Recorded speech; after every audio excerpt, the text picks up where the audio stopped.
Welcome. I'm Cheryl Mitchell, the president of Tree Levin, which is a retreat and learning center here in Addison County. And we focus really on the intersection of the environment, the spirit, and social justice, and have been thrilled to be partnering with Building Bright Futures to do this show for many years now, because we really feel that the way our communities treat young children and their families is an indication of how well we're doing as a society. And I'm really thrilled to have as our guest today Emily Blistein, who is the Director of Business Strategies for Let's Grow Kids. So Emily, welcome. Thank you. Thank you for having me. Yeah, well, we're thrilled that you're here.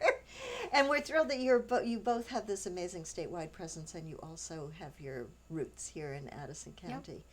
So I thought we might start with talking a little bit about your statewide work. Sure. What is Let's Grow Kids, and what are you doing there? Yep. So Let's Grow Kids, we are a statewide organization, and our mission is to ensure that every child and family has access to high quality childcare, and we want to do that by 2025. So what I love about Let's Grow Kids is that we're not just one type of person doing one type of thing. We have an amazing programs team. They're out there helping actual childcare programs increase capacity and quality. We have a policy team that's at the legislature. They're fighting to ensure that families can afford high quality childcare, that early educators are paid what they deserve, and that really this is that the business community also has the ability to grow their workforce. So those are some of the things we're working on right now. My work is specifically with the business community, so I'm out there helping businesses become champions for early childcare, but really when I talk to them, they're talking to me and saying, this is a big issue for our workforce. We are losing people. We're having a hard time recruiting and retaining employees. And so a lot of my work currently is helping businesses look at their own benefits and practices and seeing what they can do to support the workforce they have and the workforce they want. And you've been really successful in doing that. I was fortunate to see a little bit of the work that you were doing with Casella, Yep. And then you've come to some business gatherings right here in the county. And I'm wondering what kinds of things businesses come up with to support their workforce. So the biggest thing that I want to tell businesses is that every business can do something. We can talk a little bit about my past, which I had a small business and then I had a baby. And so I'm really grounded in the belief that no matter the size of your business, no matter the industry, you can do something to support your employees' childcare needs. So as I was saying, I was out there talking to business leaders who said, of course this is important, but what can we do for our staff? So because of the number of those conversations we were having, I found an amazing HR consultant down in Brattleboro, and we partnered up to create a business pilot. And this is a free pilot project that we're running for HR so that businesses can really understand how they can help shift their benefits and practices to support their workforce.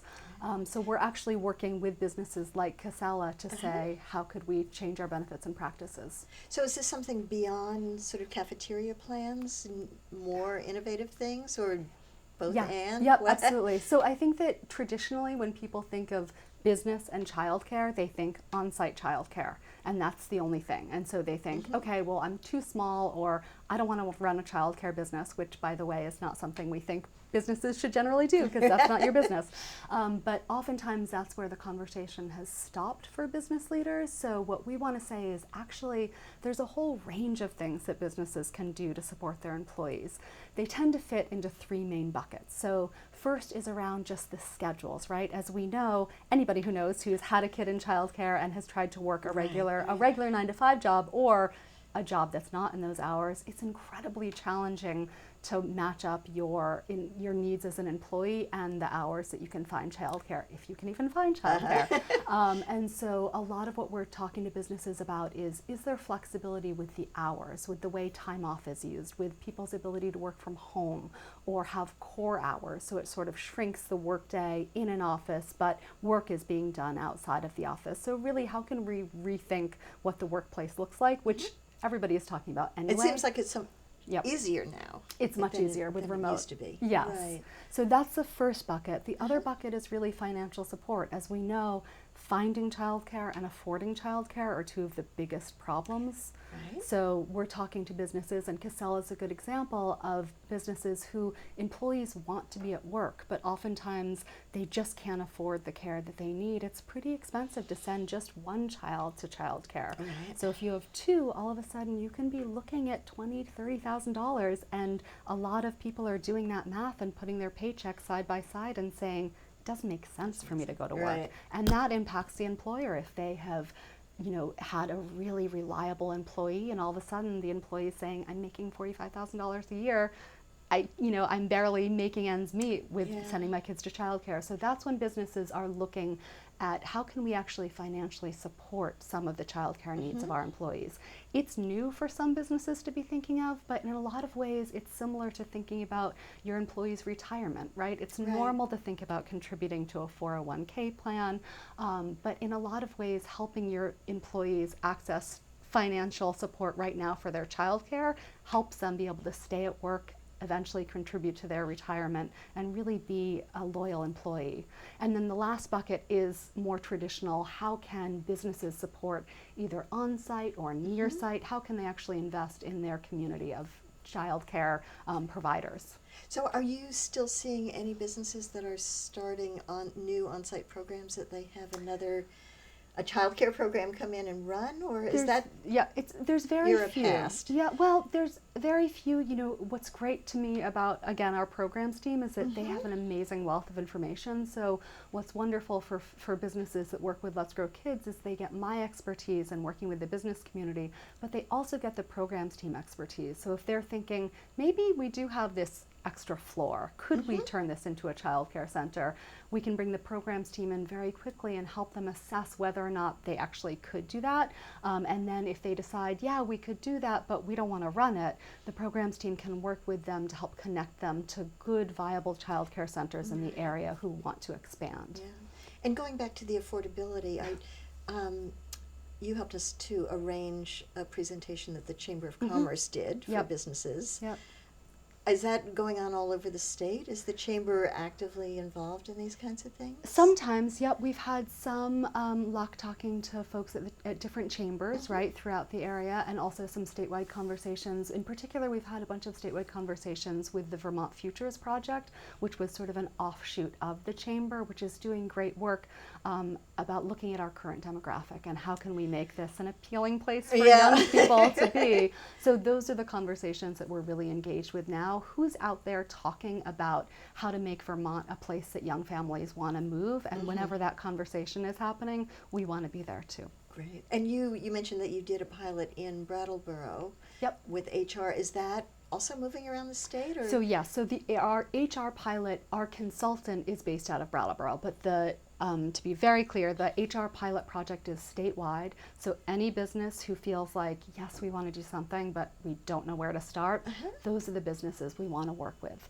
The goal of that is to say, we know that it's really hard to look across industries, so we want to get really good examples of businesses in different industries, in different regions, and of different sizes, so that we can take those case studies and turn them into profiles so that we have a variety. So any business, no matter their size or industry, can say, oh, I could be like Casella, or I could be like this smaller bank, or I could be like this manufacturer, and start thinking about benefits and practices that work within industries. And so you have Casella, which is huge, and you're working with Sarah Keck, and well, I guess VSRAP is getting huge. VSRAP is getting bigger, yeah. And the fact of the matter is, most businesses in Vermont are small businesses, right? So we really are trying to tailor benefits and practices that actually work for them. We don't want it to be a burden. We really want it to be something where, oftentimes if you think of benefits and practices for a business, benefits can seem like an added expense. But the conversations we're having are, what are you losing when you have to retrain an employee? What does that cost to you? And if you could keep that employee by helping to support some of their current needs, wouldn't that be a better trade-off for you? So your contact information is going to come up at the end. Yep. Do you prefer people to just pick up the phone and call you? Or I prefer email.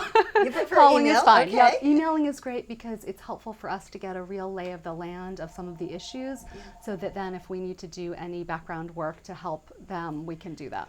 Cool. Yep. So you mentioned you're a business.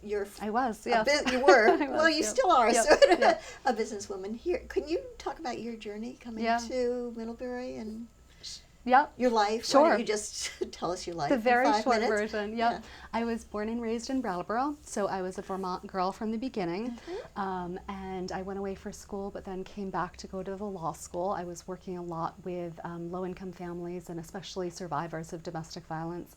I did some work in the women's prison system in Providence when I was in school there. And so I was really focused on how can I make the biggest impact, and law school seemed like a good idea at the time. So you went to Vermont I went Law to School? Vermont Law School. Yep, practiced for a pretty short period of time, and then I went to Planned Parenthood to do some policy work, and continued in that realm of women's reproductive health, low-income family work, and then I had really put this whole other life on hold, which was, you know, I'd been an artist and a writer in college, and just really sort of shut that out, and then moved to Middlebury. I'd been living in the Richmond, Burlington area, and I found a small store that was closing here and decided to open a small store, and it was called Clementine. It was on Main Street in Middlebury. And the focus of it was really bringing smaller vendors in, a lot of female-owned businesses, a lot of women who it was their side hustle, and they were trying to figure out whether or not they could make it as a real business. And what happened was that I opened Clementine in November of 2010, found out I was pregnant a month later, and then got pregnant in the store, and so I got a lot of advice over those 9 months. I bet. And then I was the owner, so I decided that I wanted. I mean, I didn't know any better, true, but I wanted to bring my baby with me, and so he got a wonderful 10 months in the store. Which So were you the precursor to take your infant to work? No. I mean, but I did. I mean, I brought my baby to work. So, and it's funny now because I didn't have a background in early childhood education, and again, I love working within the Let's Grow Kids and the early childhood community because I've learned so much about things that were happening then that now I realize were great for him. Which, in particular, he was with me in the store, seeing all of these interactions, all of these facial expressions every day. And I loved having him that close. I loved, I wore him for 4 hours of the day at least, and we could nurse, and it was a wonderful experience. And then he hit about 10 months, and what happened honestly was that I would let dogs come into the store, and obviously people would bring their babies too, and he just lit up in a way when like dogs and babies came into the store, and I just thought like, I've done the most important time with him, and he needs something else. And so then I started calling, and it turned into frantic calling because it was April, and most programs don't start enrolling until September. Right. So I learned firsthand how challenging it can be to try to find childcare. And then what happened was that I had 4 other employees over a period of time. Actually 5 other employees, 4 of them got pregnant over the course of the next 4 years, and with the last one, they were all wonderful. She was so indispensable to me. She was just an incredible employee. And so she got pregnant, and I said to her, if you feel like, I know it's slow some days, if you feel like you can bring him to work, I did it. I know it can be done. And so I had my own babies at work policy, which is, that's why I'm really grounded in this work to think, everybody can do something. I don't think babies at work is a policy that, I think we should support our families in larger ways than that, but it can be a great addition to other policies. It's great to hear that all the state offices are now promoting that. I don't know what the status of that is now, but it's great to hear our businesses thinking about it for sure. Yeah. But you're no longer running a No. business. What led to your decision to not do that? Running a business is so much work. It's, I think it's really like another relationship and another marriage in a lot of ways. And so it was tiring, and I loved it, and it was really hard to leave because a lot of my conversations, my friendships came out of the store, and a lot of the relationships, I started doing consulting for small female business owners who had products, and I loved that work, but it was stressful. And I really wanted to get back into this work. The 2016 election happened, and I felt like my calling to do some more social justice work got stronger. So I started looking around and figuring out where do my new skills as an entrepreneur fit with this, with the issues that matter most to me. And working with families was always a really important issue. And so I thought, oh, now I have this understanding of what it's actually like to be a business owner. I understand how little time they have. I understand what's compelling. Yeah. And I think a lot of nonprofits, I had seen them engage with businesses, but not always in the best ways. So I felt like I could really speak their language. I know how thrilled everybody was when you came on board at Let's Go Kids. That's Just sweet. that amazing skill set that you brought and still bring. Yeah. Was incredible. So you have some policy background I too. do. Yep. And I'm wondering, so some of the conventional knowledge was that you have to give businesses tax credits to encourage them to do anything. Is that, what are you thinking about? Does there need to be a legislative change to support businesses or nudge businesses? What are your policy thoughts about this? Yeah, so I came on almost 2 years ago exactly, and one of the ways I operate in the world anyway is to actually hear from businesses about what they want and what would incentivize them to make change rather than suggesting things because it worked somewhere else. Yeah. And right now the policy point that we have on the agenda in the legislature this year is about supporting businesses who are doing things regionally. So how can the state offer a little bit of incentive? It's not tax credits this time. We did look at that, and tax credits are just hard. And frankly, they don't always allow the deeper conversations about how can we make real regional change. And so this year we're really looking at how we can support the regions that are moving, businesses that are supporting different child care programs in different regions, and how we can really incentivize them to continue taking action. Cool. And I'm also wondering, so there have been some large on-site employer-based child cares that didn't make it. Yep. And I'm wondering how you answer people who say, well, we've been there, we've done that, it doesn't work. Yep. The first thing is, as I was saying before, I think a lot of businesses thought that an on-site childcare, they heard their employees saying, we need it, so they did it. And it's a completely different business model, right? So oftentimes, if it's a hospital or if it's a large manufacturer, you know how hard the business model of childcare is. Right. And so I think that a lot of them that worked for a period of time, and then if they hit a financial period that was difficult, they look at the child care center and it's often a loss leader. It's often something they're losing money on. And so I think that they got cut for those reasons rather than actually having a conversation of what is the money that we're saving in our recruitment and retention costs. So I think it's twofold. One, just as a bottom line issue, it's financially challenging to run a child care center, but also they're not in the business of running child care centers, so they don't come at it with that background. We know so many amazing child care providers in the state, and we're really trying to empower them to get support from businesses, but not have businesses be the ones that run them. Well, I love your focus on doing things regionally. And, Yep. Daryl and I obviously yep. are working on That's right. Addison County Yep. projects, and you're raising a child I in am. Addison County. Yeah. What do you have special dreams, hopes, suggestions for the work in this county? For Addison County in particular, so Julian went to 3 different child care providers Where all in this did they area. go? So he started at, he actually 4. So he started at an in-home provider, thank God. There was somebody available because he couldn't enroll at most of the child care centers until the spring. Then he went to Otter Creek. Then he went to we call it the Co-op for Kids, not the Co-op for Food. So he went to East Middlebury, Mary Johnson, and then to Mary Johnson in town. So we've done the tour, and honestly, I feel so lucky. I came on board at Let's Grow Kids when he was 6, and then I learned how important the first 5 years are, and I just gave a personal sigh of relief that he'd had such incredible care with the child care providers he had here, and they made my life better and my life easier, and frankly allowed me to run my business. So I have incredible thanks for the child care providers in this area.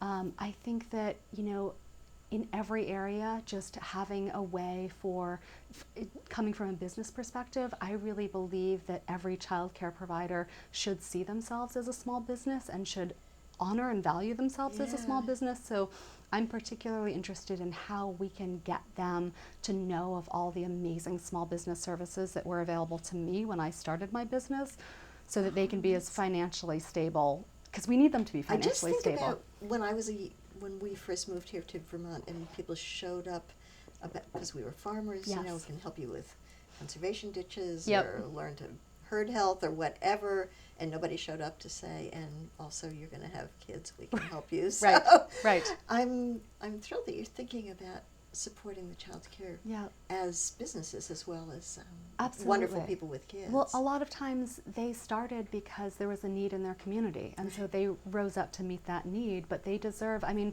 I got free services from the Small Business Administration because I was a small business owner, and they can use those services too, and that's what's going to make them financially stable. So we should get that word out. Yes, yes, yes. Use You're- your if small, you're- yeah, use your SBA. They're fantastic. And we're about to run out of time, Okay. and I'm just worried that you might have things that you'd like to tell our audience that I didn't ask. No, I mean, I think at Let's Grow Kids, the number one thing we want this audience to know is that there's a place for you in this movement. So if you're a parent or a grandparent, an early educator, if you have a story to tell, definitely go on our website. We have ways for you to get involved.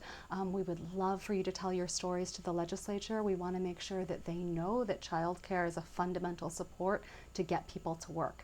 And I really believe that if we get this piece right, that we can have a really thriving Vermont where businesses can thrive and everybody who wants to work can work. So I'm excited to keep going. Cool. Well, I totally agree with you. And Thank I'm you. delighted that you're on the show. And thank you all for watching. And really, we encourage you to get in touch with Emily. Her contact information will come up in just a minute. And I also want to say if you work for a nonprofit and you're doing an amazing program and you'd like to get the word out, Jim and Kurt here at the community television station are unbelievable. You don't have to know anything about TV. You just tell them, I'd love to come and do a show.